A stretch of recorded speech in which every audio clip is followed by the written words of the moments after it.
sobre lo que está pasando en Chile. No sé si a ti te pasa que lo conversábamos recién con Sara. Cada semana hay una noticia distinta. Cada semana, lamentablemente, tenemos noticias que son brutales. O sea, si estos días yo escuchaba en la radio que estaba junto con Agustín Iglesias, un concejal que literalmente, o sea, totalmente discriminado en su labor como concejal por el hecho de, le decían que era un tartamudo, por el hecho de que él simplemente está haciendo lo que tiene que hacer un concejal, que es fiscalizar a quienes están en las autoridades presentes. Entonces, vemos desde eso, actualmente en la política vemos desde eso hasta lo que está ocurriendo con los lamentables temas de las instituciones, ¿cierto? Mi pregunta va dirigida directamente hacia qué es lo que pasó en Chile, o sea, en qué momento comenzaron a haber tantas noticias que pasamos de, digamos, de normalizar incluso situaciones como la muerte de niños, el terrorismo en la Araucanía, la inmigración descontrolada. ¿Qué opinión tienen al respecto, Carlos? Mira, es muy triste lo que tú cuentas y esta semana ha sido como muy dramática con respecto a eso. ¿Por qué? Porque ustedes son muy jóvenes, pero yo que crecí en un Chile del cual nos sentíamos muy orgullosos, muy, muy orgullosos, porque era un país que crecía, que generaba empleo, que cada día estaba mejor. Cuando yo nací al final de los años 70, y en el fondo cuando ya tengo uso de razón, desde los años 80, en Chile era un país que se notaba día a día cómo iba superando la pobreza, cómo la gente pasaba de vivir en campamentos, cómo veía niños que pasaban hambre o que no tenían ropa, a una realidad en que la mayoría de los niños sí tenía ropa, sí tenía un lugar donde vivir. También cómo se superaban realidades mucho más dramáticas, que era que los niños no todos iban al colegio. ¿Ya? Y entre los 80 y los 90 se empieza a acceder a la educación y se empieza a ampliar toda la educación a través de un modelo que les puede haber gustado o no a la izquierda, pero la verdad es que era a través de una educación pública municipal y también de los colegios particulares subvencionados. Pasamos a que todos los niños estuvieran escolarizados. Y yo, para contárselo así como corto, yo el 2007 me fui a estudiar a Estados Unidos y fui a hacer un magíster. Después de recibirme de abogado, fui a hacer un magíster en Derecho.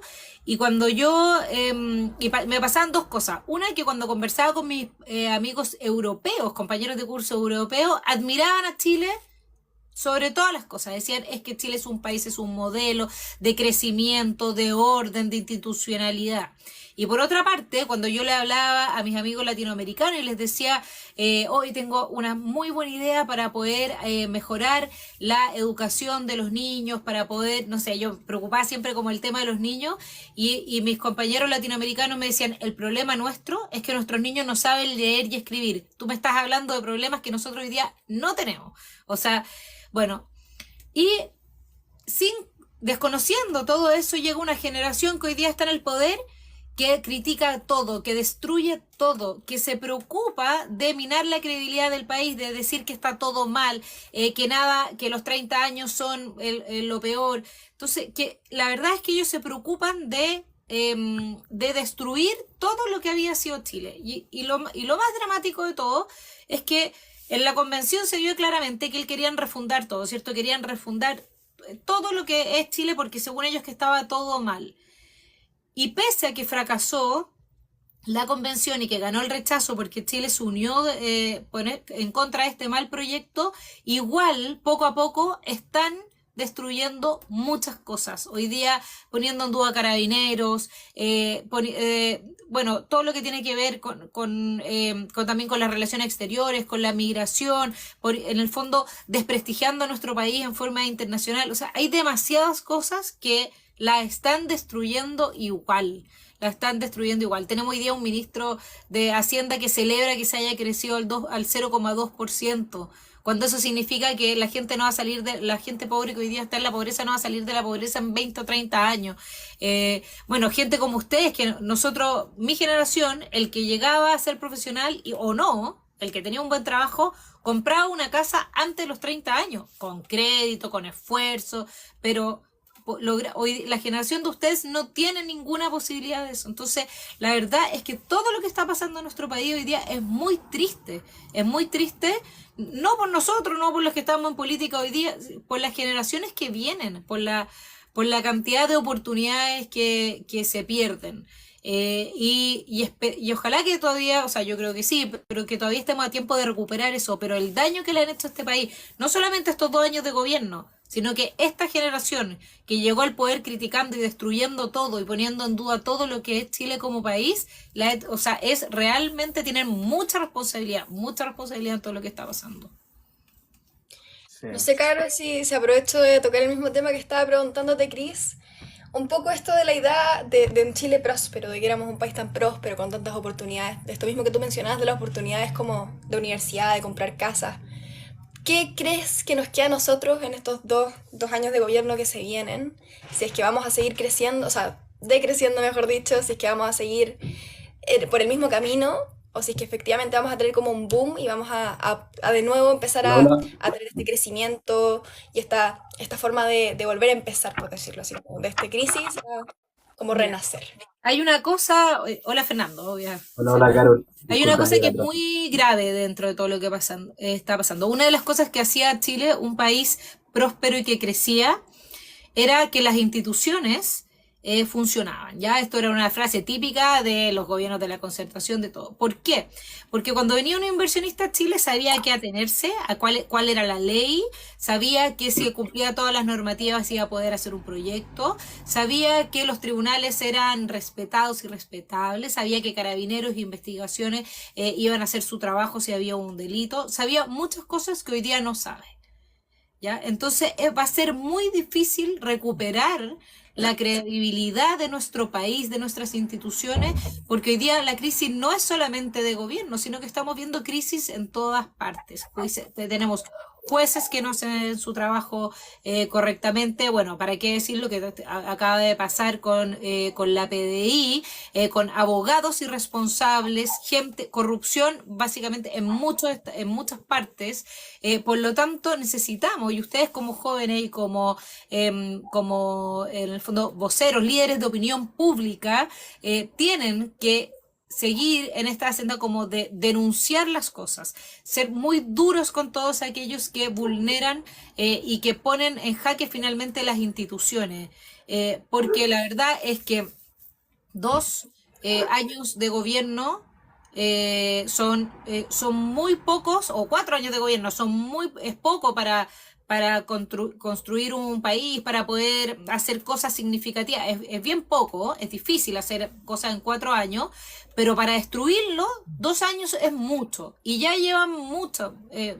O sea, los 2 años que han pasado se han preocupado de hacer cosas muy mal y quedan 2 años más que realmente pueden seguir minando la institucionalidad y poniendo en jaque nuestro país. Por lo tanto, yo creo que lo más relevante hoy día como país es unirnos de verdad, como lo que pasó hoy día en el Senado, lo más ampliamente posible para que no vuelvan nunca a ser gobierno, no para que no sean gobierno la próxima vez, sino que ojalá no vuelvan nunca a ser gobierno. Y no solo eso, sino que además que no sean gobierno, ojalá, en ninguna gobernación, en ningún municipio. Así, yo de verdad que lo encuentro durísimo, o sea, es dramático lo que estamos viviendo, y cuando uno ve la comparación de lo que fue el Chile de los 80, de los 90, incluso con presidentes que a mí no me gustaban. Yo, o sea, voté por primera vez en el 99, pero hasta el año 2010 perdí siempre todas mis elecciones, todas. ¿Cierto? O sea, todo lo que yo creía era siempre lo que perdía, pero la verdad es que lo que viene por delante puede ser muy duro si es que no estamos muy organizados como país en contra de esta generación nefasta de izquierda radical que nos está gobernando hoy día. Sí. Dale, Fernando. Y no, que creo que Carol tocó un punto muy importante y antes estaba conectado, pero no estaba con un pequeño problema doméstico, no podía hablar. Y creo que tocó dos cuestiones muy importantes y son que más allá de los 2 años de gobierno, acá hay un problema de base y hay un problema que creo que recién algo un poco más cultural. Carol lo mencionaba que cuando ella se fue a estudiar afuera, veía que había una dicotomía de las necesidades entre los países europeos, entre Estados Unidos, Canadá y las necesidades que tenían los niños en Latinoamérica. Y creo que hoy día, si bien es cierto, estamos a años luz de lo que en ese entonces eran las necesidades de los niños que no tenían zapatos, por ejemplo. Lo hablábamos el otro día, Cris, en Jóvenes Politiqueros del día domingo. También existió una suerte de involución en cuanto a las necesidades y en cuanto a las demandas de la ciudadanía, una suerte de primitivización donde si bien es cierto, no estamos en el mismo escenario en el que estábamos hace 40, 30 años atrás. Sí vemos que las demandas de la ciudadanía han variado y han variado hacia demandas bastante más primitivas. Hace 5 años las demandas en el estallido social, las demandas en las protestas recurrentes eran por seguridad social, las demandas eran por salud, eran por educación, y hoy día la demanda es tan primitiva y básica como la seguridad. Pulso Ciudadano nos decía, las 5 primeras necesidades de la ciudadanía hoy son seguridad, seguridad en distinto espectro, pero seguridad. Entonces creo que para poder, digamos, solucionar de cierta forma esta involución que ha tenido nuestro país en estos últimos 5 años y que también se ha acrecentado en estos últimos 2 años, donde celebramos un crecimiento del 0.2% cuando hace un par de años atrás un 1.6 era bastante criticado, se resuelve en base a esto, en base a tener las instancias para poder discutir ideas, se resuelve también en base a esta batalla cultural que tanto resuena en nuestro sector durante el último tiempo, y que dice relación justamente con esto, con poder estar un martes a las 8 de la tarde, estén viendo las personas que estén viendo, discutiendo las ideas, poder sacar los clips, subirlos, y que lleguen a la mayor gente posible, con el único propósito, más allá de un rédito personal, de poder tratar de solucionar esta crisis que estamos viviendo durante los últimos años. Fernando tiene toda la razón. Y también hay un tema de comodidad. Una generación como la mía, que las oportunidades laborales eran infinitas. Imagínense que yo el año 2011, segundo año del primer gobierno del presidente Piñera, cuando uno trataba de contratar a una persona en cualquier ámbito, había pleno empleo. Por lo tanto, era muy difícil contratar a alguien. Y yo contrataba a una persona y que si no le gustaba su trabajo, o si se quería ir a viajar en diciembre, enero y febrero, renunciaba porque sabía que iba a volver en marzo y iba a encontrar trabajo. Esa era la realidad el año 2011. Por lo tanto, también hay una generación que se puso cómoda y que dejó de defender ideas. Y si uno ve algo que es admirable por parte del Partido Comunista y de la generación que hoy día nos gobierna, es como en esa misma época tenían clarísimo que ellos querían ser gobierno y ya tenían un plan de acción para eso. Y quiénes y cómo, y con las diferencias que tenían Gabriel Boric, Giorgio Jackson, Camila Vallejo, habiendo sido contraparte muchas veces, habiendo competido en la universidad y todo, tenían un plan conjunto y un plan generacional súper marcado. ¿Y para qué decir el Partido Comunista, como uno escucha a Camila Vallejo diciendo sin parar siempre la misma consigna? Esto es culpa del gobierno anterior. O sea, es un manual. ¿Y cómo se fueron metiendo en todos los organismos, en todas las escuelas de periodismo, en todas las escuelas de educación, en todos los centros, en los gremios, en todo? Y eso es un trabajo de 30 años plazo. Y uno ve que eso a nosotros nos falta, o sea, nos falta un montón como sector político pensar en eso. Oye, la verdad es que la batalla cultural es día a día y el efecto que podemos producir es a 30 años. Y eso es una de las razones por las cuales a nosotros como grupo nos fue bien en la convención.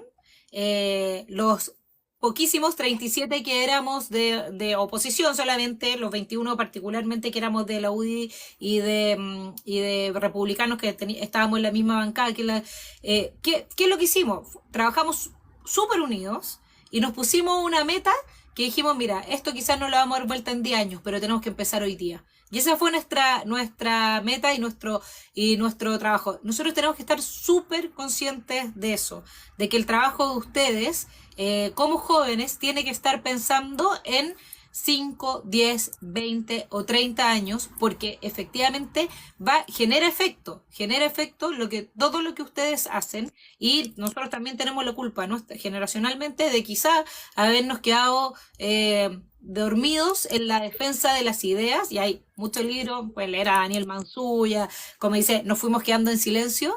Y es lo grave de haberse quedado en silencio, de defender efectivamente las ideas de la libertad y dejar que avanzara el marxismo como lo hizo durante todo este tiempo. Sí. Carol, Oye, mira, tú tocas un punto que creo que es súper clave y tiene que ver con esta capacidad que puede tener un grupo de gobernantes, de autoridades, de quienes estén en el poder, de destruir todo lo ya construido durante muchos años. O sea, es increíble que en 4 años, tú bien lo decías, a veces tratar de construir o hacer muchas cosas cuesta más, pero destruir es súper fácil. Y en ese sentido nos hemos dado cuenta que, por ejemplo, cuando uno va viendo lo que está sucediendo en Chile, qué tan fácil puede llegar a ser normalizar lo que no debiésemos normalizar. O sea, el terrorismo, lo mencionábamos en el principio, el terrorismo en la Araucanía a mí me parece brutal, y me parece brutal que de vez en cuando aparezcan noticias y yo como que nos acordemos que todavía hay terrorismo, pero resulta que el terrorismo sigue habiendo. Lo mismo con el tema de los casos de corrupción. Cuando aparecieron los primeros casos de los convenios, yo recuerdo que todos nos alarmamos y dijimos, o sea, esto es brutal, hay que hacer algo, y la gente está indignada, enojada. Hoy van apareciendo otras fundaciones entre medio y ya prácticamente pasa a ser prácticamente parte de la noticia normal, ¿cierto? Y normalizamos también algo que a mí me está preocupando mucho y me gustaría también conocer tu opinión al respecto sobre el tema de muertes de niños en ciertas comunas. Lo hemos visto en Pudahuel, lo hemos visto en Padre Hurtado, lo hemos visto en lugares en donde la inseguridad llega a tal punto en el cual hay tipos que se sienten con la libertad de llegar, sacar una pistola y dispararle a un niño de 11 años en su cabeza. O sea, ¿a qué nivel de brutalidad podemos llegar para comenzar literalmente a ver estas noticias y decir, lamentablemente ya es parte de nuestro país? No, la verdad es que eso es lamentable y también tenemos culpa como autoridades, por los gobiernos pasados, como líderes de opinión, como todo. ¿Por qué? Porque lo que tú dices es muy cierto. La Araucanía lleva viviendo esta realidad 10, 15 o 20 años, ¿ya? O sea, lleva mucho tiempo y es un estado fallido hace rato. Y como no estaba pasando en Santiago, no se le ha puesto efectivamente la urgencia que tenía. Después, todo lo que tiene que ver con la migración irregular, también hace mucho rato que estaba pasando. Y tampoco se le puso freno como debió habérsele puesto. Y hay distintas cosas. Yo creo que estamos claros que la generación que hoy día está en el gobierno tiene mucha responsabilidad respecto de todas estas cosas que estábamos hablando, por no condenar la violencia de cualquier forma, por de verdad romantizar la migración, por no haber aprobado ninguna de las leyes que trató de hacer el presidente Piñera en sus 2 mandatos. O sea, hay mucha responsabilidad de la clase que hoy día nos gobierna, bueno, y también pero efectivamente lo que tú dices, normalizar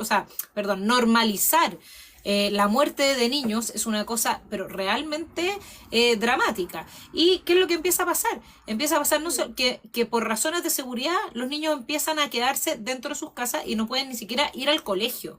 Y eso no es algo que uno no sepa lo que va a pasar. ¿Por qué? Porque ha pasado en todos los países de Latinoamérica. ¿Ya? Entonces, pero por otra parte, para no ser tan alarmista, también sabemos cómo se puede salir de ahí. ¿Por qué? Porque Colombia lo hizo, ¿cierto? Porque México ha avanzado en algo, porque hay países que tienen experiencia de haber salido de ahí. Y ahí yo creo que ese trabajo es muy, muy importante, pero también es un trabajo que se tiene que hacer desde ya. Mira, le voy a poner un ejemplo. Nosotros el año 2011, en el gobierno del presidente Piñera I, empezamos a hacer todas las políticas que reformaban el Sename, ¿ya? Por el desastre que había en materia de niñas. Esto se logró hacer el año 2020, a finales del año 2020, o sea, casi 10 años después de que comenzamos a trabajar en eso. ¿Y por qué se logró? Porque se hizo todo el plan de acción para poder hacer ese cambio radical en esa política pública, se hizo durante los 2 últimos años del gobierno de Bachelet II. Ahí se hizo todo el programa en materia de niñez del presidente Piñera II. ¿Ya? Es decir, lo que quiero decir ahora es, sea quien sea el que sea el próximo presidente de Chile, que esperamos que sea una persona de oposición, ¿cierto? Lo mínimo es que sea de oposición.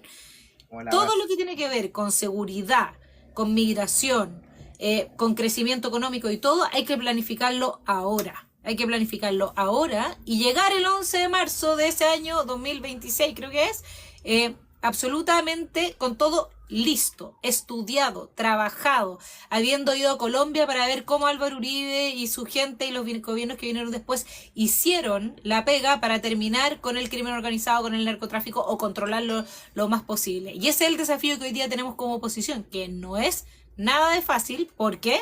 Bueno, porque cada uno está también en lo suyo y es difícil organizar todo esto, pero es el deber que debiésemos tener hoy día como oposición. ¿Sabes, Carol? A mí me gustaría preguntarte un poco acerca de la misma línea en la que estás yendo, considerando un poco esta como deconstrucción del progreso que había sido resultado de tantos años de trabajo. ¿Cuál sería como tal el rol o las acciones específicas que debería tomar la oposición considerando la situación actual del país? Bueno, hoy día Es que la verdad es que son muchas las cosas, pero lo que hoy día es urgente, paralizar todas las reformas que quiere hacer este gobierno y que no van en la línea de seguridad y de control de la migración, etc. Todas las que tienen que ver con su programa de gobierno hay que paralizarlas sí o sí. Primero, en materia de pensiones. O sea, los que tienen el país con el crecimiento que tenemos y con la imposibilidad de ustedes como jóvenes de comprar una casa, etcétera, tiene que ver mucho con los retiros impulsados por los que hoy día están en el gobierno. La reforma de pensiones hoy día va a seguir perjudicando a la gente porque tenemos, por miles de razones, pero porque tenemos un mercado de capitales, porque necesitamos incentivar el empleo, por miles de razones. Esa reforma hay que pararla sí o sí, en primer lugar. En segundo término, hay que arreglar sí o sí el tema de la salud en Chile. El tema, si caen las ISAPRES, cae el sistema de salud completo. Y ya han muerto miles de personas, alrededor de 45.000 personas en lista de espera durante un año, lista de espera de atención de salud. Si además, si cae la ISAPRE, no solo perjudica a los que tienen ISAPRE, perjudica a todos los que se atienden, a todo el sistema de salud completo, los que se atienden en el sector público o privado. Segundo término. Y tercer término, todas las... Bueno, si siguen subiendo los impuestos, todo lo que tiene que ver con el pacto fiscal del ministro Marcel va a seguir paralizando la inversión. Hoy día, la única forma de que haya mejores empleos, mejores sueldos, mejores pensiones y mayor recaudación es que haya crecimiento. Pero no hay crecimiento porque es imposible hacer un proyecto. Pregúntale a cualquier persona que trabaja en el sector de la construcción. No hay proyectos. Y lo peor de todo es que como las condiciones son tan malas, la gente está sacando la plata y ¿qué hacen? No es que las constructoras no hagan nada. Están haciendo en Perú, están haciendo en Argentina incluso, están haciendo en Colombia, están haciendo en distintas partes. Las platas siguen ahí, pero no están dando empleo ni crecimiento a Chile. Y en tercer término, y esto, bueno, todas son cosas que tienen que ir al mismo tiempo porque lo más relevante es que sin seguridad y sin control del orden público, bueno, y eso que va de mano con la migración, con todas las cosas que van de la mano, no hay nada, no hay inversión, no hay educación. Los niños dejan ir cuando en estas sociedades así de narcocultura, etcétera, los niños dejan de ir al colegio en materia de seguridad, para que no les disparen, ¿cierto?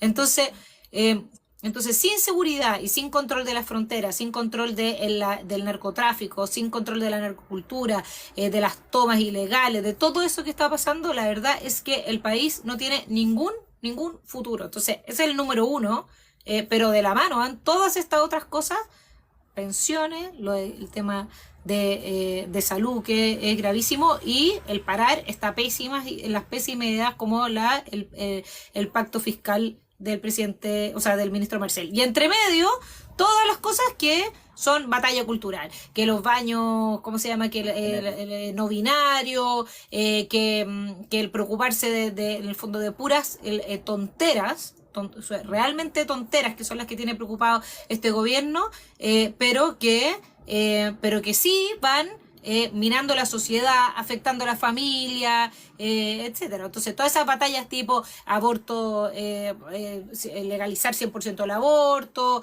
lo que tiene que ver con todo lo con la ideología de género, todo eso también van afectando más a largo plazo, pero también van afectando a nuestro país. Entonces, también hay que tener mucho ojo con lo que está pasando en esas materias. Sí. Que ahí, Carol, en relación a algo que dijiste delante, yo también creo que nos dormimos como sector. Y creo que ahí también se dio un fenómeno por una suerte de estabilidad política, de estabilidad económica, de un crecimiento constante que hubo en los tan vilipendiados últimos 30 años, que ya son los últimos 35, pero que en el fondo se dio una estabilidad por eso. Yo veo a tíos y veo gente de 30, 40 años que no tuvo educación cívica en el colegio, que hoy día no está muy al tanto de política, y es justamente porque no tuvieron la necesidad tampoco de estar inmersos en ningún tipo de discusión. Porque estaban en un país que crecía al 5%, 4%, estaban en un país que en un gobierno era capaz de crecer más de un 20%, estaban en un país donde, si bien es cierto, la discusión política siempre ha existido, era una discusión bastante más republicana, bastante más estable, sin tanto espectáculo. Y creo que después del 18 de octubre del año 2019 todo eso cambió, y acá todos los tres que estamos en el panel, Carol, yo sé que tú vienes desde antes ya en política, Pero yo te aseguro que nosotros tres comenzamos a raíz del estallido social a estudiar, a meternos en las ideas y ahí hubo un punto de inflexión bastante importante en decir, tengo que preocuparme de lo que pasa con mi país porque si no lo hago yo, no puedo esperar que el de al lado lo haga y por tanto tengo que tener alguna suerte de manejo de lo que podría ser mi futuro o por lo menos tratar de ayudar en ello.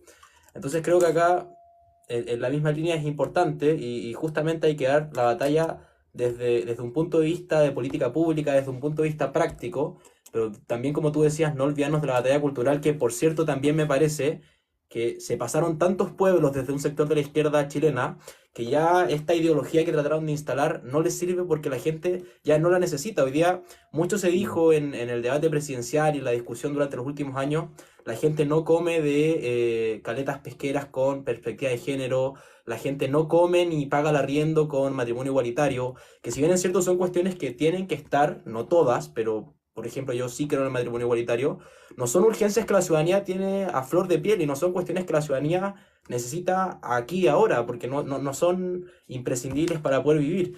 Y creo que ahí el gobierno también ha tenido un shock bastante importante de realidad al darse cuenta que su agenda no es lo que necesita la ciudadanía, ya que si bien es cierto llevan años instalando la agenda y hoy día puede que sea una mayoría en cuanto a su posicionamiento de ideas, la gente está cansada y la gente hoy día pide algo completamente contrario a lo que ellos están tratando de instalar en el gobierno. No, Sí. tal cual. Fernando, Yo creo que yo primero como la verdad es que lo que ustedes hacen de hablar los temas, aunque los critiquen, aunque les digan todo tipo de epítetos, fachitos, no sé qué, etcétera, la verdad es que se valora un montón porque eso es lo que necesitamos, ¿cierto? O sea, personas como ustedes que sepan alzar la voz y defender todas las ideas. Y tiene razón Fernando cuando dice que hoy día estamos ante una coyuntura muy especial. ¿Por qué?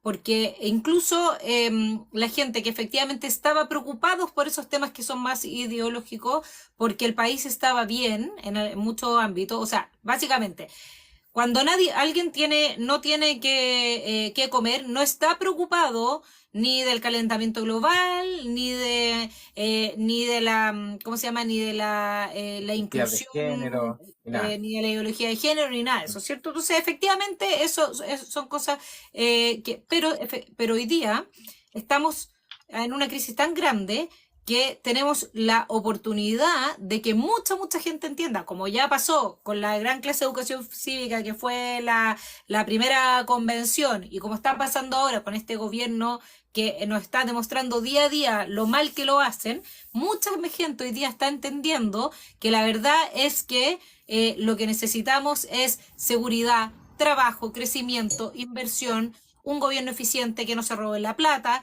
que se gaste la plata como corresponde. O sea, hoy día de verdad que yo creo que la gente está tan cansada que tenemos una gran oportunidad de que a mucha gente le haga sentido nuestras ideas, las ideas de la libertad, del trabajo, de apoyar a las personas y no a los colectivos, de proteger la familia, de valorar la familia, de valorar la educación y el derecho de los padres a educar a sus hijos, etcétera. Sí, sí, son ideas fundamentales. Oye, mira, antes de ir como ya cerrando de la participación y de verdad que te agradecemos mucho que estés acá porque nos motivan de verdad a seguir haciendo cosas nosotros, pero para el resto, digamos que hay más jóvenes que a lo mejor quizás nos pueden estar viendo en las redes sociales y dicen, también me gustaría comenzar a participar de esto. Mira, te vamos a mostrar una noticia del año 2021 que esto sucedió en Argentina, que dice que fue uno de los peores, no sé si se ve, pero es uno de los peores datos que se va a conocer en Argentina y tiene que ver con que el 70% de los jóvenes se quería ir de Argentina, ir de su país, y producto de uno de los motivos principales tiene que ver con el tema económico y la falta de oportunidades. Pero esta ha sido una comparación entre los jóvenes que se querían ir de su país y jóvenes que podían irse. Si hay algunos que no tenían ni para llegar a fin de mes, obviamente no iban a poder irse de su país, pero tenían esa intención de irse porque estaban viendo que tenían un país que estaba destrozado. A los jóvenes que a lo mejor están viendo ahora este live, Carol, y que tú puedas decirle, mira, tenemos la oportunidad única de no llegar a tocar fondo como lo está haciendo, como, bueno, ahora está cambiando un poco el tema, pero como lo hizo Argentina, de no llegar a que literalmente ya sea toda la cultura conforme a las ideas que ellos presentan y no lleguemos a ese nivel. Tenemos la oportunidad única como jóvenes y todos en general, ni siquiera jóvenes, sino que todos podamos dar una batalla cultural y decir, Estas son las ideas en las cuales nos oponemos y vamos en contra de la cultura de la cancelación, pero con valentía lo hacemos. ¿Por qué? Porque entendemos lo que puede llegar a pasar, sucedió en un país vecino en realidad. Sí, miren, yo diría para los jóvenes que nos están escuchando, miren, no hay nada que valga la pena más que defender las ideas de la libertad, las ideas con las que uno cree que son lo mejor para el país. No hay nada que valga la pena más que dedicarse a la política universitaria, después a la política real, digamos, ya también después fuera de una vez que hayan estudiado. No hay nada que valga la pena más que defender a nuestro país de todas estas malas ideas desde la sociedad civil, desde los medios de comunicación, porque de verdad que no solamente es gratificante, sino que o sea, es entretenido, es gratificante, es difícil porque uno recibe múltiples ataques en forma permanente, gratuitos y todo, pero la verdad es que no solamente genera un efecto real, aunque ustedes no lo vean, aunque ustedes de repente digan, oye, no valdrá la pena porque hoy día no se metió tanta gente al live quizás este día me funaron por lo que dije. La verdad es que todo eso va generando efectos y vale de todas maneras la pena. Así que la motivación por partir en los centros de alumnos, en las universidades donde estudien, en sus barrios, etcétera, defendiendo las ideas de la libertad y siempre la verdad es que con lo que se llama como la rectitud de intención, que es pensando en los demás y no pensando en lo que te trae un beneficio personal, sino que en lo que es bueno para los demás.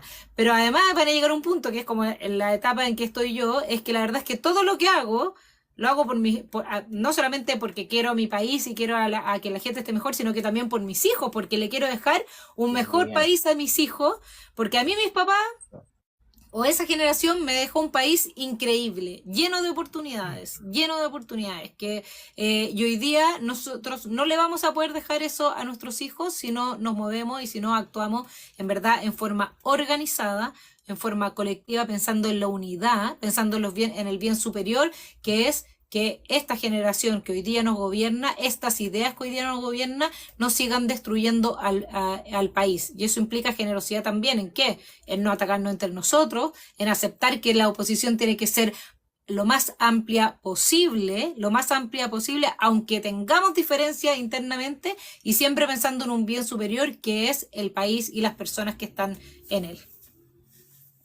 Excelente. No, bien. Te agradecemos la oportunidad de estar junto con nosotros y bueno, cuando por ahí nos vamos sumando, sean diversos temas en la semana, te invitamos a participar y tienes la invitación abierta a sumarte un día domingo, igual, día domingo entretenido.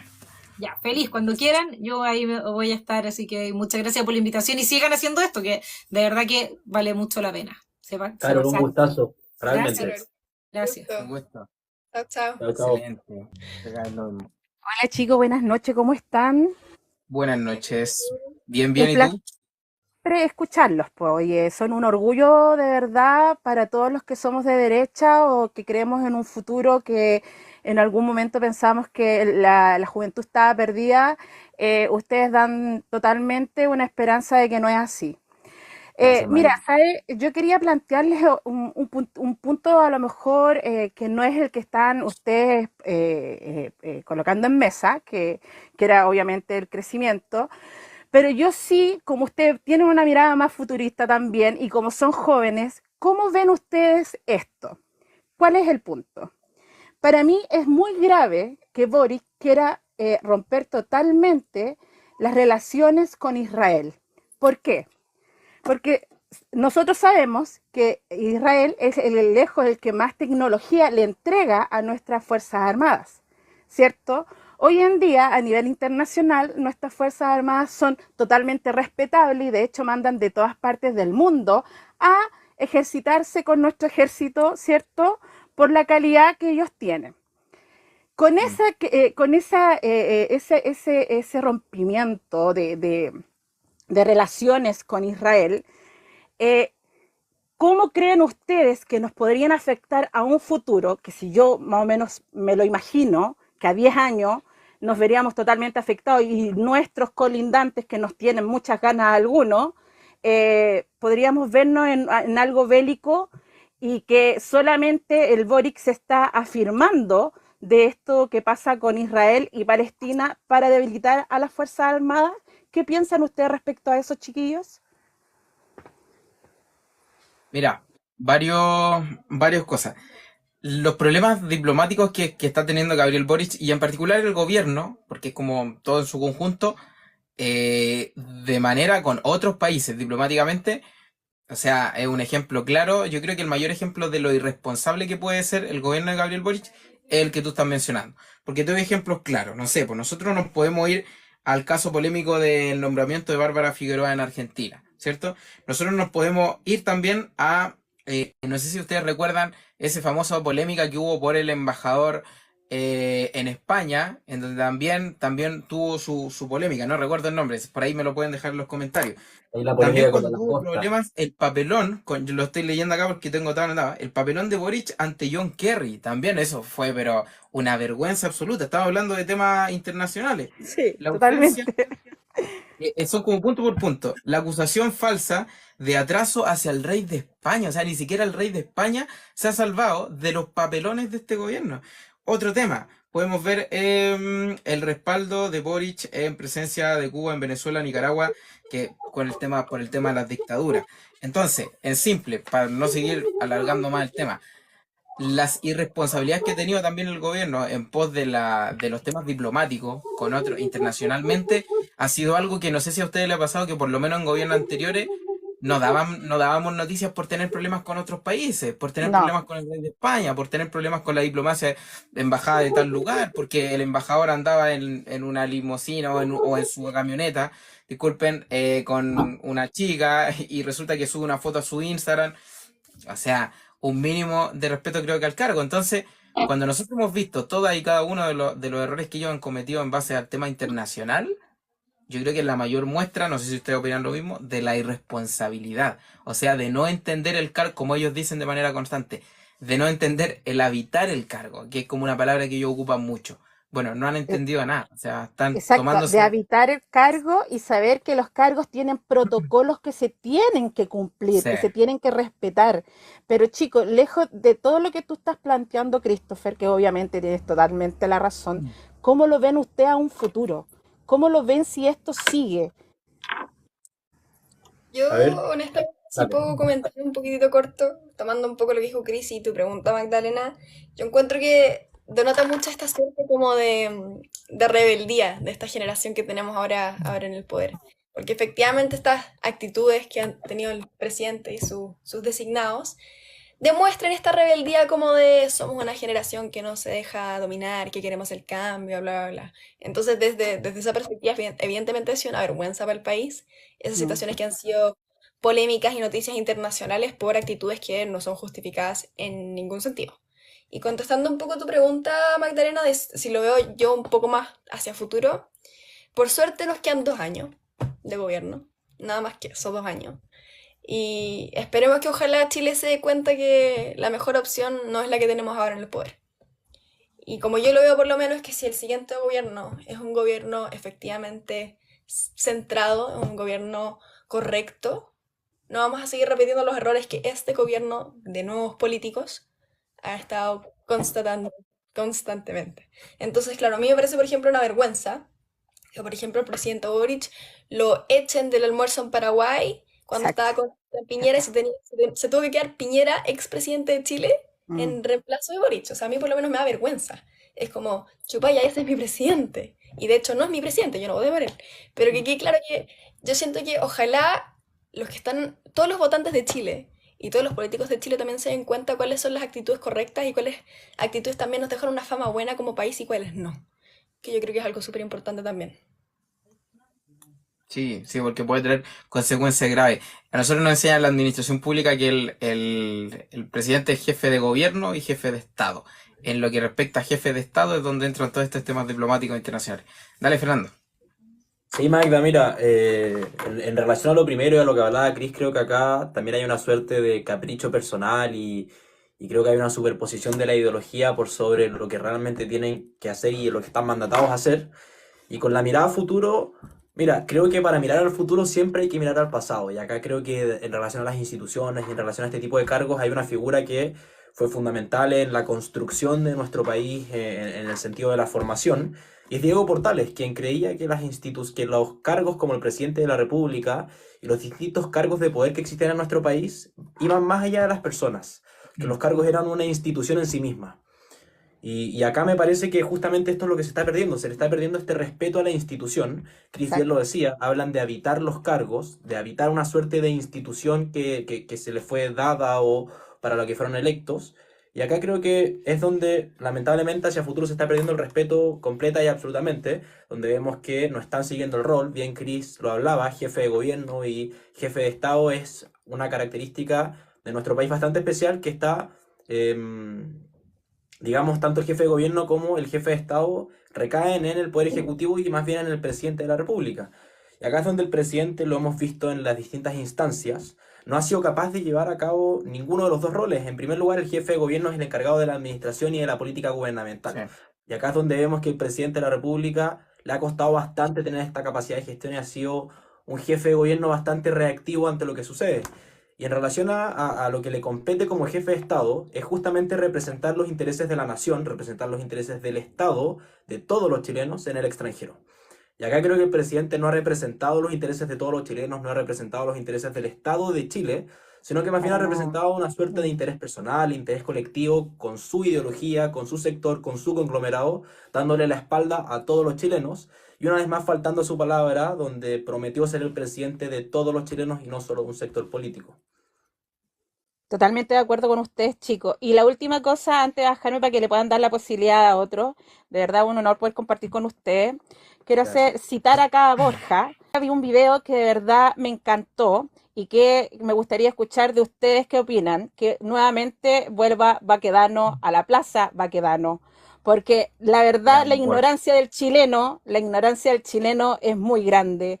La historia del país no empieza del 73. La historia de nuestro Chile es mucho más y es hermosa, es totalmente hermosa. Yo me siento orgullosa de verdad de mi himno patrio, de mi bandera, de los soldados que gracias a ellos hoy en día tenemos soberanía y que esta gente no entiende. Entonces yo les dejo la pregunta, chicos, ¿qué piensan ustedes respecto a que vuelva Baquedano gracias a ese gran video que hizo el Borja, que lo encontré súper bueno? La verdad que sí, porque así educa a varios, porque hay muchos que no tienen idea de la historia de nuestro país y no sé, pues ¿qué dicen ustedes? ¿Les gustaría que volviera totalmente la estatua ahí de Baquedano en lo particular? Yo sí.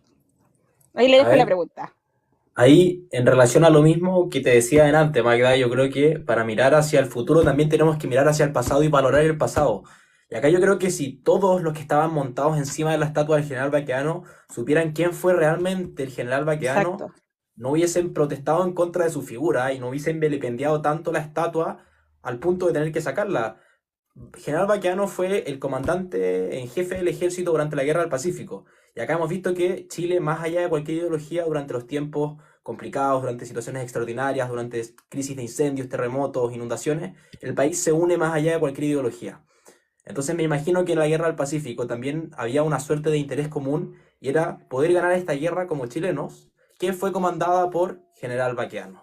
Entonces acá creo que si la gente realmente supiera quién fue, si realmente supiera qué intereses representó y en qué nos ayudó como país, no estaría una vez más vilipendiando la figura histórica de quién fue el general Baquedano, y también con este propósito absurdo de sacar la estatua de la Plaza Baquedano y convertir la plaza en la Plaza Dignidad en relación y en armonía con su ideología que han tratado de llevar a cabo y que lo trataron de implantar el año 2019.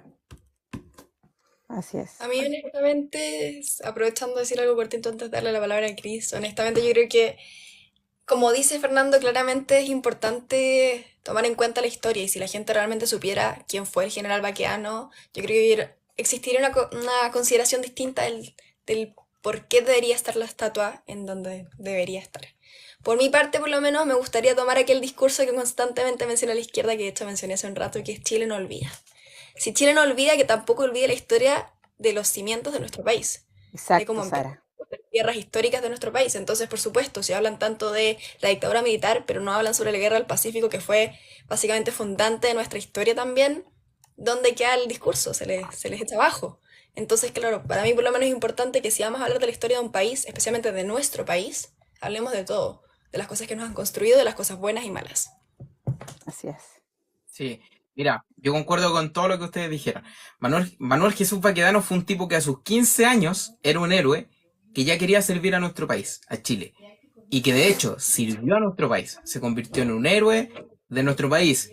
Por algo estaba, digamos, el monumento de Baquedano, si no fue porque el tipo pasó por ahí, lo encontraron lindo en su caballo y pusieron un Claro, monumento de Manuel claro. Baquedano, sino que fue porque el tipo, desde pequeño que quería servir al país, lo hizo. Hay una historia muy buena en un libro que cuenta que su papá salió a navegar en el barco, todo el tema, y luego lo encontraron a él escondido a sus 15 años porque él quería ir con su padre. Entonces, cuando tú ves y te empapas de lo que fue la historia de Manuel Baquedano, te das cuenta de lo que él llegó a ser, de cómo él llegó a ser, quien llegó a ser, valga la redundancia, pero lo más importante, de que aquellas personas que fueron héroes, y ustedes muy bien lo decían, no dejan de ser héroes porque hay unos tipos que encapuchados que vienen y te maltratan un cierto sector y le quieren poner Plaza Dignidad. No dejan de ser héroes porque lamentablemente en un contexto en el cual fue el 2019 terminó triunfando la violencia y terminaron por sacar el monumento. No dejan de ser héroes porque hayan tipos que lo consideran un asesino porque tienen una historia totalmente tergiversada de la historia y solamente cuentan una parte y no quieren contar la historia completa en base a muchos puntos que han sucedido en nuestro país. Entonces ellos no dejan de ser héroes por eso. Si por eso es tan importante que nosotros en general nos informemos de manera constante, no solamente de los acontecimientos que estamos viendo ahora, que yo creo que ahora también se está marcando historia, porque en los próximos años se va a hablar de uno de los peores gobiernos en la historia de nuestro país, si es que no se va a convertir en el peor, y es el de Gabriel Boric, el presente que estamos viendo ahora. Entonces, Efectivamente. yo creo que es importantísimo tener clara la historia en ese sentido. Hay una página que no sé si está todavía en Instagram, que es Que Vuelva Baquedano, y la estuvimos apoyando en conjunto con todos nosotros, así que también pueden ir y ver la posibilidad si todavía está la opción de firmar, pero 100% de acuerdo.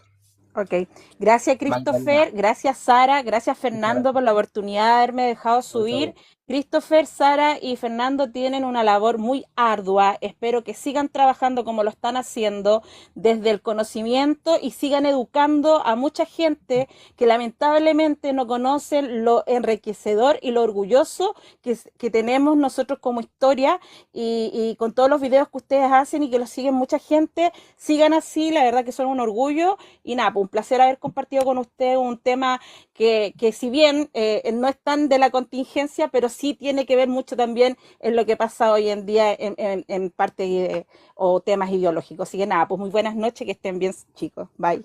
Chao, Sin chao. duda.